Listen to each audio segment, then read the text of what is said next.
Election flashback. Bhavani Sagar தனி சட்டமன்ற தொகுதியில் 2011ஆம் ஆண்டில் சிபிஐயிலிருந்து PL சுந்தரம் 82,890 வாக்குகள் பெற்று வெற்றி பெற்றார்.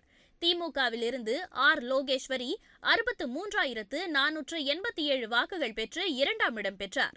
பாஜகவிலிருந்து R. பழனிசுவாமி 4,440 வாக்குகள் பெற்று மூன்றாம் இடம் பெற்றார். 2016ஆம் ஆண்டில் அதிமுகவிலிருந்து S. ஈஸ்வரன் 83,006 வாக்குகள் பெற்று வெற்றி பெற்றார். திமுகவிலிருந்து R. சத்யா 69,902 வாக்குகள் பெற்று இரண்டாம் இடம் பெற்றார். சிபிஐயிலிருந்து PL சுந்தரம் 27,965 வாக்குகள் பெற்று மூன்றாம் இடம் பெற்றார். 2021ஆம் ஆண்டில் அதிமுகவிலிருந்து R. பண்ணாரி 99,181 வாக்குகள் பெற்று வெற்றி பெற்றார். சிபிஐயிலிருந்து PL சுந்தரம் 83,173 வாக்குகள் பெற்று இரண்டாம் இடம் பெற்றார்.